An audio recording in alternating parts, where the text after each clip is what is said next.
Okay, since you're watching this video, it means you already have a Quora profile, but you open a regular Quora account and set it up with your business name, and now you have some problems.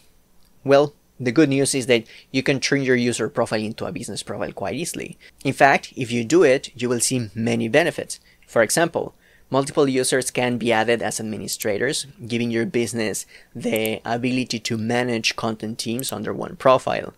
Also, you will be permitted to use the name of your business for your profile and when you participate in conversations on Quora.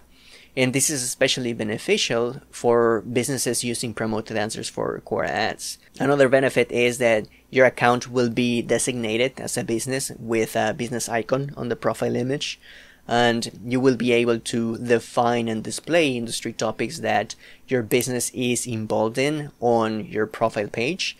And you will be able to define a location for your business visible on the profile page. It's actually very useful for local businesses.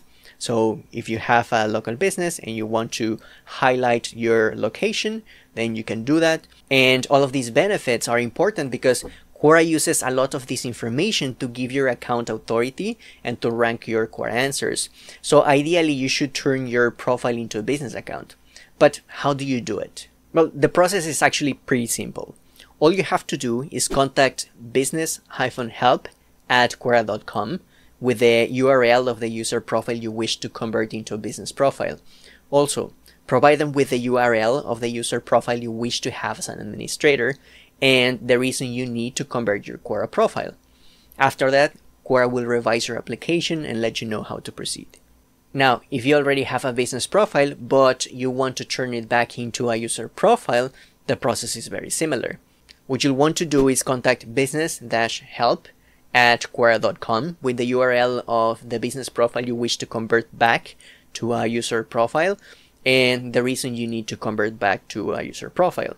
And after that, Quora will revise your application and let you know if they need something else on your end. Now, something very important. Sometimes when we contact Quora, they take action on what we need from them, but they don't actually reply back saying it's already done. So this actually happened to us pretty recently when we contacted them about some collapsed content. So if you don't hear back from them, check to see if they already turned your account back. It's possible they've already done it and you don't even know. Hey, just really quickly, want to take some time to thank our sponsor, The Marketing Project. Now, if you didn't know, this is my marketing agency. We're an agency that specializes in Q&A marketing. So if you want to use Quora for lead generation and prospect nurturing, check us out. We offer services like profile optimization, market research, content repurposing, and full service of writing Quora answers. The link's in the description. Alright, as you can see, the process is very straightforward, so you shouldn't have any issues turning your user profile into a business profile. And hey, since you're already thinking of using a business profile, check this video right here. It will walk you through the process of optimizing your business profile.